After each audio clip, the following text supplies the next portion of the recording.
Kansas v. Hendricks, Supreme Court, 1966. Justice Thomas delivered the opinion of the court. In 1994, Kansas enacted the Sexually Violent Predator Act, which establishes procedures for civil commitment of persons who, due to mental abnormality or a personality disorder, are likely to engage in predatory acts of sexual violence. The state invoked the act for the first time to commit Leroy Hendricks, an inmate who had a long history of sexually molesting children and who was scheduled for release from prison shortly after the act became law. Hendricks challenged his commitment on, inter alia, substantive due process, double jeopardy, and ex post facto grounds. The Kansas Supreme Court invalidated the act, holding that its pre-commitment condition of a mental abnormality did not satisfy what the court perceived to be the substantive due process requirement that involuntary civil commitment must be predicated on a finding of mental illness. The state of Kansas petitioned for certiorari. We now reverse the judgment below. 1. The Kansas legislature enacted the Sexually Violent Predator Act in 1994 to grapple with the problem of managing repeat sexual offenders. Although Kansas already had a statute addressing the involuntary commitment of those defined as mentally ill, the legislature determined that the existing civil commitment procedures were inadequate to confront the risks presented by sexually violent predators. In the Act's preamble, the legislature explained, "A small but extremely dangerous group of sexually violent predators exist who do not have a mental disease or defect that renders them appropriate for involuntary treatment pursuant to the general involuntary civil commitment statute. In contrast to persons appropriate for civil commitment under the general involuntary civil commitment statute, sexually violent predators generally have antisocial personality features which are unamenable to existing mental illness treatment modalities, and those features render them likely to engage in sexually violent behavior." As a result, the legislature found it necessary to establish a civil commitment procedure for the long-term care and treatment of the sexually violent predator. The Act's civil commitment procedures pertained to 1. A presently confined person who, like Hendricks, has been convicted of a sexually violent offense and is scheduled for release. 2. A person who has been charged with a sexually violent offense but has been found incompetent to stand trial. 3. A person who has been found not guilty by reason of insanity of a sexually violent offense. And 4. A person found not guilty of a sexually violent offense because of a mental disease or defect. The Act was designed to initiate a specific series of procedures. The custodial agency was required to notify the local prosecutor 60 days before the anticipated release of a person who might have met the Act's criteria. The prosecutor was then obligated, within 45 days, to decide whether to file a petition in state court seeking the person's involuntary commitment. If such a petition were filed, the court was to determine whether probable cause existed to support a finding that the person was a sexually violent predator and thus eligible for civil commitment. Upon such determination, transfer of the individual to a secure facility for professional evaluation would occur. After that evaluation, a trial would be held to determine, beyond a reasonable doubt, whether the individual was a sexually violent predator. If that determination were made, the person would then be transferred to the custody of the Secretary of the Social and Rehabilitation Services for control, care, and treatment until such time as the person's mental abnormality or personality disorder has so changed that the person is safe to be at large. Once an individual was confined persons were afforded 3 different avenues of review, including an annual review, to determine whether continued detention was warranted. Subsection B. In 1984, Hendricks was convicted of taking indecent liberties with 2 13-year-old boys. After serving nearly 10 years of his sentence, he was slated for release to a halfway house. Shortly before his scheduled release, however, the state filed a petition in state court seeking Hendricks' civil confinement as a sexually violent predator. Hendricks subsequently requested a jury trial to determine whether he qualified as a sexually violent predator. During that trial, Hendricks' own testimony revealed a chilling history of repeated child sexual molestation and abuse, beginning in 1955 when he exposed his genitals to 2 young girls. At that time, he pleaded guilty to indecent exposure. Then, in 1957, he was convicted of lewdness involving a young girl and received a brief jail sentence. In 1960, he molested 2 young boys while he worked for a carnival. After serving 2 years in prison for that offense, he was paroled, only to be rearrested for molesting a 7-year-old girl. Attempts were made to treat him for his sexual deviance, and in 1965 he was considered safe to be at large and was discharged from a state psychiatric hospital. Shortly thereafter, however, Hendricks sexually assaulted another young boy and girl. He performed oral sex on the 8-year-old girl and fondled the 11-year-old boy.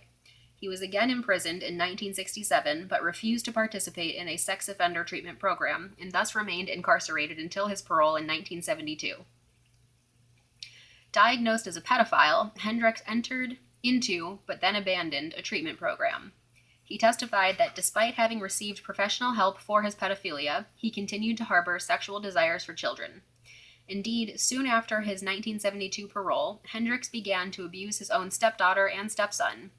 He forced the children to engage in sexual activity with him over a period of approximately 4 years. Then, as noted above, Hendricks was convicted of taking indecent liberties with 2 adolescent boys after he attempted to fondle them. As a result of that conviction, he was once again imprisoned and was serving that sentence when he reached his conditional release date in September of 1994. The jury unanimously found beyond a reasonable doubt that Hendricks was a sexually violent predator. The trial court subsequently determined as a matter of state law that pedophilia qualifies as a mental abnormality defined by the Act, and thus ordered Hendricks committed to the Secretary's custody. Hendricks appealed, claiming, among other things, that application of the Act to him violated the federal Constitution's Due Process Clause. The Kansas Supreme Court accepted Hendricks' due process claim. 2. Subsection A. Kansas argues that the Act's definition of mental abnormality satisfies substantive due process requirements. We agree. Although freedom from physical restraint has always been at the core of the liberty protected by the Due Process Clause from arbitrary governmental action, that liberty interest is not absolute. The court has recognized that an individual's constitutionally protected interest in avoiding physical restraint may be overridden even in a civil context. The liberty secured by the Constitution of the United States to every person within its jurisdiction does not import an absolute right in each person to be, at all times and in all circumstances, wholly free from restraint. There are manifold restraints to which every person is necessarily subject for the common good. On any other basis, organized society could not exist with safety to its members. Accordingly, states have, in certain narrow circumstances, provided for the forcible civil detainment of people who are unable to control their behavior and who thereby pose a danger to the public health and safety. We have consistently upheld such involuntary commitment statutes, provided the confinement takes place pursuant to proper procedures and evidentiary standards. It thus cannot be said that the involuntary civil confinement of a limited subclass of dangerous persons is contrary to our understanding of ordered liberty. The challenged act unambiguously requires a finding of dangerousness either to oneself or to others as a prerequisite to involuntary confinement. Commitment proceedings can be initiated only when a person has been convicted of or charged with a sexually violent offense and suffers from mental abnormality or personality disorder, which makes the person likely to engage in the predatory acts of sexual violence. The statute thus requires proof of more than a mere predisposition to violence. Rather, it requires evidence of past sexually violent behavior and a present mental condition that creates a likelihood of such conduct in the future if the person is not incapacitated. These added statutory requirements serve to limit involuntary civil confinement to those who suffer from a volitional impairment rendering them dangerous beyond their control. The Kansas Act is plainly of a kind with these other civil commitment statutes. It requires a finding of future dangerousness and then links that finding to the existence of a mental abnormality or personality disorder that makes it difficult, if not impossible, for the person to control his dangerous behavior. The pre-commitment requirement of a mental abnormality or personality disorder is consistent with the requirements of these other statutes that we have upheld in that it narrows the class of persons eligible for confinement to those who are unable to control their dangerousness. Subsection B. We granted Hendricks' cross-petition to determine whether the Act violates the Constitution's double jeopardy prohibition or its ban on ex post facto lawmaking. The thrust of Hendricks' argument is that the Act establishes criminal proceedings, hence confinement, under it necessarily constitute punishment. He contends that where, as here, newly enacted punishment is predicated upon past conduct for which he has already been convicted and forced to serve a prison sentence, the Constitution's double jeopardy and ex post facto clauses are violated.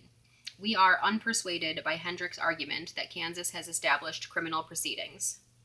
The categorization of a particular proceeding as civil or criminal is first of all a question of statutory construction.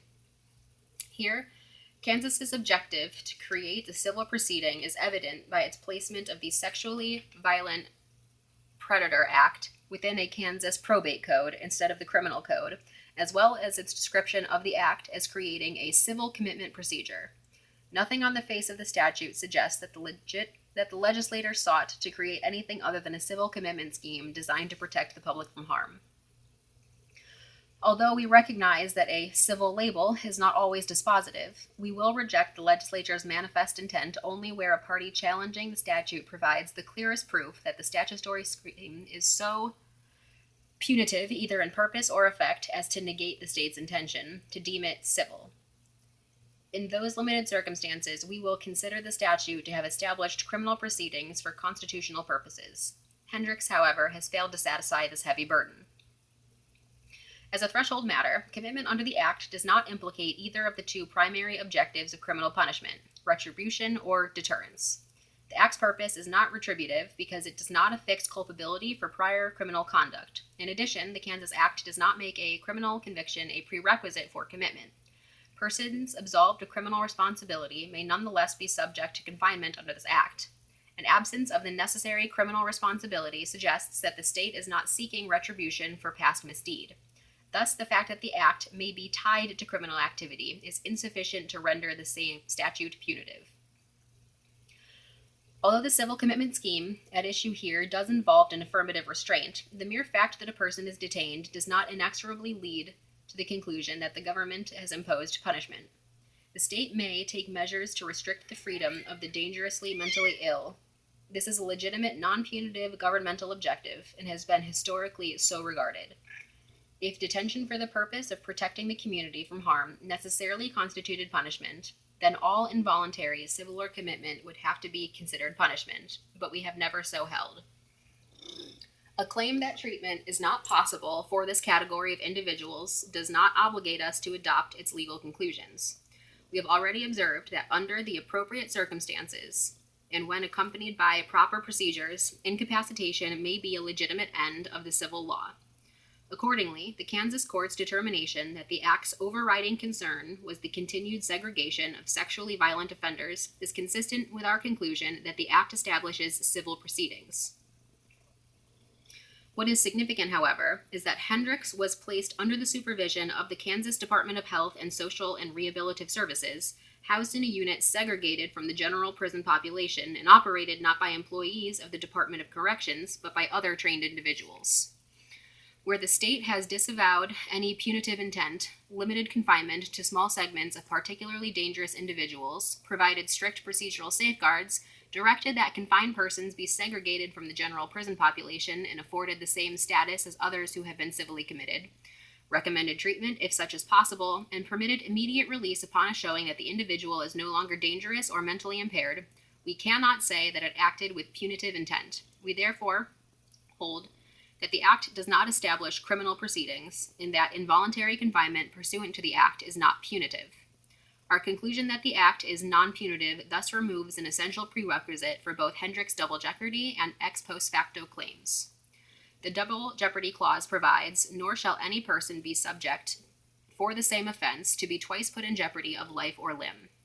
Because we have determined that the Kansas Act is civil in nature, initiation of its commitment proceedings does not constitute a second prosecution. Hendricks' ex post facto claim is similarly flawed.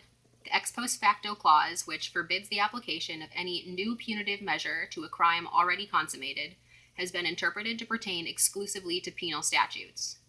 As we have previously determined, the Act does not impose punishment. Thus, its application does not raise ex post facto concerns. We hold that the Kansas Sexually Violent Predator Act comports with due process requirements and neither runs afoul of double jeopardy principles nor constitutes an exercise in impermissible ex post facto lawmaking. Accordingly, the judgment of the Kansas Supreme Court is reversed.